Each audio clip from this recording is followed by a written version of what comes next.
Fala pessoal, bem-vindos a mais um vídeo. Hoje nós vamos falar a respeito do modelo de enrolação. Mas antes de falar sobre isso, eu quero falar sobre alguns assuntos. Então eu vou discorrer aqui sobre alguns assuntos, na verdade, e daí depois nós entramos no tal do modelo de enrolação. O primeiro assunto que eu quero falar é sobre um problema muito grande que nós temos em todos os lugares, mas olhando aqui um pouquinho mais especificamente no mercado financeiro, que é o problema do agente e principal, ou principal e agente. O que é o principal? O principal seria o dono da empresa, os acionistas, e os agentes seriam os executores, o CEO da empresa, a diretoria da empresa, todos os funcionários da empresa de maneira geral, mas focando aqui um pouquinho mais em quem faz a gestão dessa empresa. Nós temos um conflito de interesse entre essas pessoas. Por quê? Os acionistas daquela empresa, eles querem ter o maior retorno possível sobre as suas ações. Então, os donos da empresa querem que a empresa aumente seus lucros, aumente a sua receita e, com isso, valorize o preço daquelas ações. Os administradores da empresa, por outro lado, eles querem receber o máximo possível. Eles querem extrair o máximo possível de valor para eles trabalhando para aquela empresa, nesse tipo de transação. Então, existe aí um conflito de interesse, porque o objetivo principal deles não é necessariamente o bem-estar da empresa, então esse vai ser um dos objetivos deles.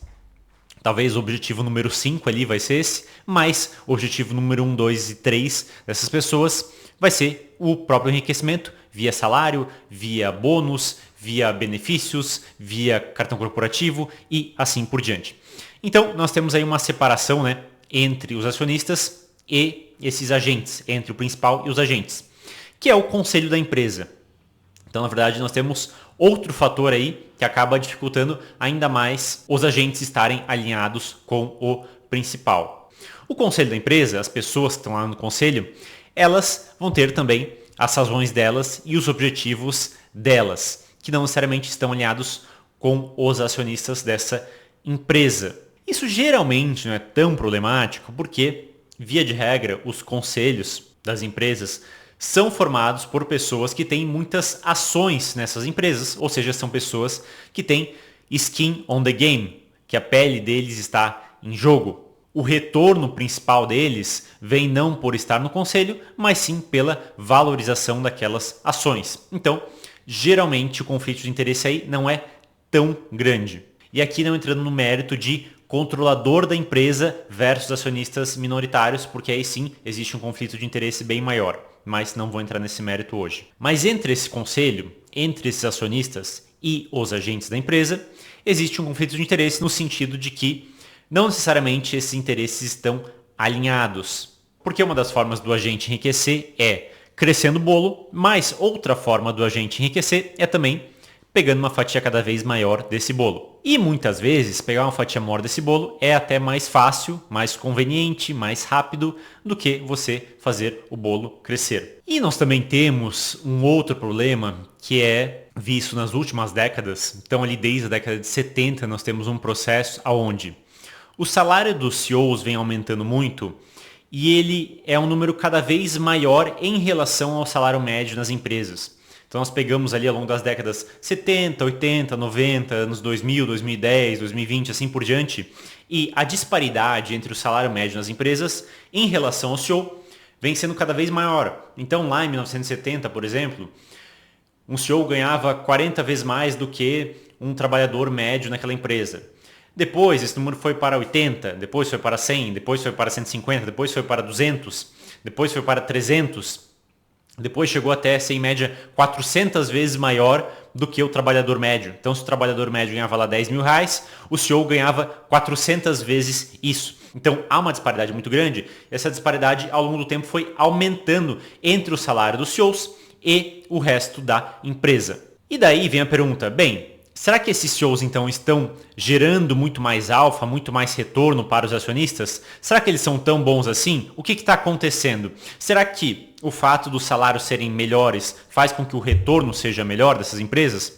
E na verdade não. Se nós fizermos uma análise estatística desses grandes salários e dos retornos dessas empresas, é o contrário. As empresas onde os CEOs ganham muito via de regra, apresentam um retorno menor para os acionistas. Opa, mas espera aí então. Isso quer dizer que os agentes e o principal não está alinhado, porque está acontecendo um movimento onde beneficia muitos agentes e não beneficia o principal. Beneficia o CEO, a diretoria muitas vezes, e não beneficia os acionistas, os donos dessas empresas. Existe aí um conflito de interesse e quem está saindo vitorioso nesse conflito de interesse é justamente os executivos da empresa. Bem, então como que nós alinhamos os interesses dos acionistas e dos executivos da empresa? Uma forma de fazer isso é justamente você ter ali opções de compra, políticas de recompra de ações que vão beneficiar esses altos executivos da empresa.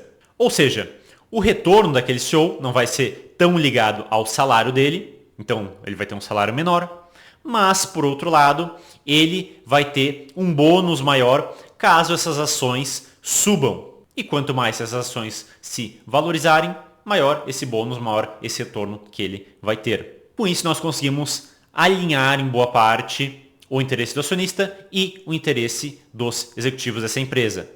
Mas também nós podemos acrescentar um detalhe aí, que é, esse bônus ele é mais de longo prazo, então não vai ser um bônus trimestral, um bônus anual ou de curto prazo.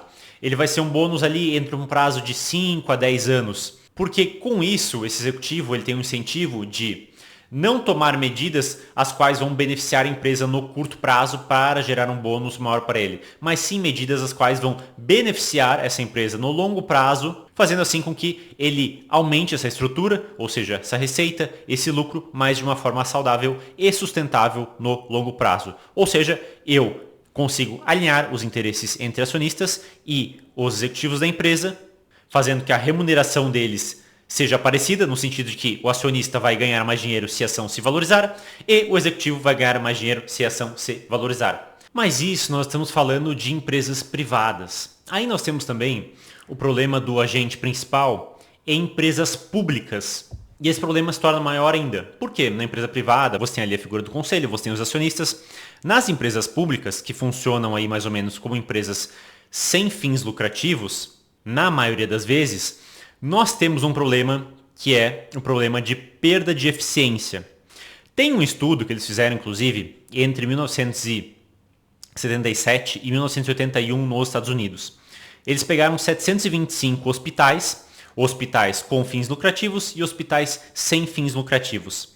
E eles viram que o retorno nos hospitais com fins lucrativos era de, deixa eu dar o número exato aqui para vocês, era de 12,7% ao ano e os hospitais sem fins lucrativos era de 7,4% ao ano. Ou seja, uma diferença muito grande no retorno desses hospitais. Só que aí alguém vai dizer, inclusive nesse estudo eles dizem isso, que os hospitais sem fins lucrativos, eles têm certas características. Por exemplo, eles fazem determinado tipo de cirurgia, o qual muitas vezes não é tão interessante para hospitais com fins lucrativos. Eles têm um aspecto educacional muito forte nesses hospitais. Então, eles são uma porta de entrada para alunos recém-formados em medicina e enfermagem. São hospitais escola, muitas vezes. Eles podem também, de certa forma, subsidiar certos tipos de serviços, os quais não são muito interessantes para hospitais com fins lucrativos. Por exemplo, há muitos hospitais que têm muito forte essa parte de maternidade, toda a parte de parto do bebê, até cuidados do bebê, bebês prematuros também, o qual não é uma parte tão lucrativa para hospitais com fins lucrativos via de regra. Então nós temos também que calcular essas métricas quando nós comparamos hospitais com fins lucrativos de hospitais sem fins lucrativos. E mesmo depois que nós pegamos e tiramos essas métricas, nós descontamos essas métricas, as quais de certa forma prejudicam o retorno dos hospitais sem fins lucrativos, nós vemos que ainda assim os hospitais com fins lucrativos, eles acabam tendo retorno em média aí 10% maior do que os hospitais sem fins lucrativos. Isso, pessoal, é um retorno muito grande. Por quê? Se você pega ao longo de 100 anos, vamos ver, um hospital aí sem fins lucrativos, isso vai dar um retorno, vamos calcular, de 13 mil 780. Agora, ao longo de 100 anos, o hospital com fins lucrativos, isso vai dar um retorno de 34.064. Ou seja, vai dar aí 2,5 vezes, mais ou menos, né, o retorno. Agora, pensa em uma sociedade onde existe uma parcela muito grande da economia, a qual é controlada, a qual é gerida pelo Estado, que seria uma organização sem fins lucrativos de certa forma, e uma economia onde uma parte muito grande da economia é gerida por empresas privadas com fins lucrativos. Isso gera um efeito no PIB, um enriquecimento dessa população muito grande.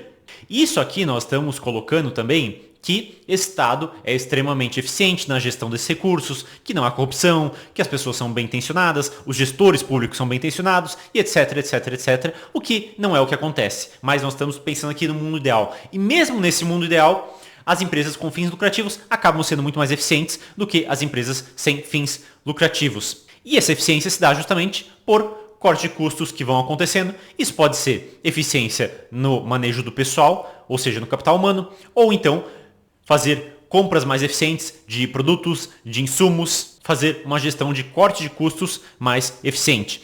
E quando eu falo aqui, né, é mais eficiente, é menos eficiente, eu acho que algumas pessoas talvez não entendam, mas eficiência está diretamente ligado a desperdiçar menos recursos que são finitos, e com isso a sociedade como um todo consegue enriquecer muito mais. Porque daí a pessoa vai dizer, Marco, se não for hospital sem fins lucrativos, então a pessoa pobre, a pessoa com menos dinheiro, ela não vai conseguir ter um tratamento, ou vai ter dificuldade de conseguir um tratamento, ou conseguir um remédio, etc, etc. Bem, e se as empresas, se as instituições são mais eficientes, isso quer dizer que você está numa sociedade mais rica.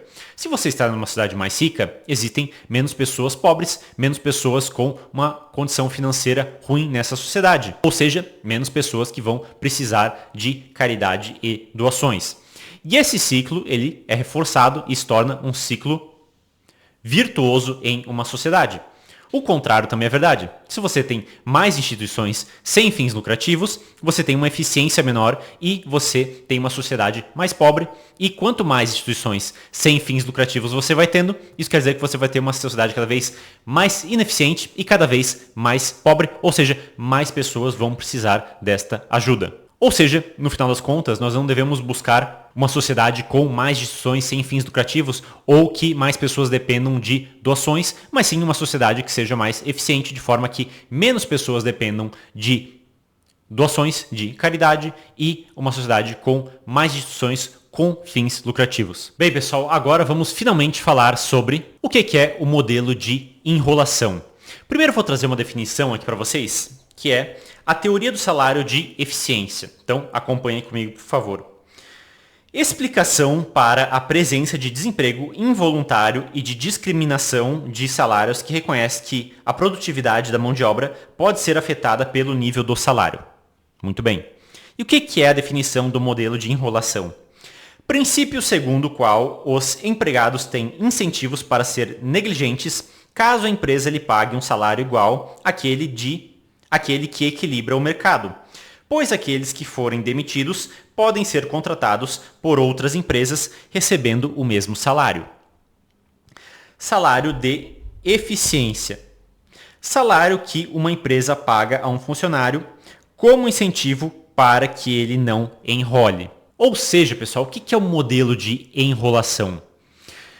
Em uma economia, você tem ali um preço médio de salário frente a determinado tipo de serviço, determinado tipo de emprego, determinado tipo de cargo. Então, eu posso dizer que na função XYZ, o salário médio pago é R$4.000. Se na minha empresa eu pagar um salário de R$4.000, esse funcionário não tem um incentivo necessário para ele ter uma boa performance na minha empresa. Porque se eu demitir ele amanhã, ele provavelmente, depois de amanhã, vai conseguir a mesma função em outra empresa que pague esse mesmo salário de R$4.000.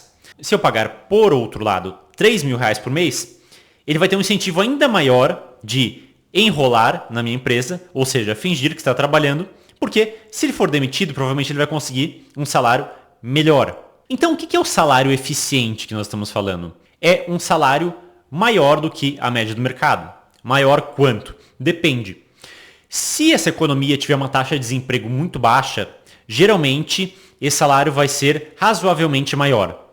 Se essa economia tiver uma taxa de desemprego muito alta, esse salário não vai ser tão maior. Então, se a média do mercado é R$4.000 para essa função, talvez seja um salário de R$4.500 ou talvez de R$5.000. Esse seria o salário eficiente, aonde, se essa pessoa for demitida desse emprego, ela possivelmente não vai conseguir se recolocar no mercado ganhando o mesmo salário.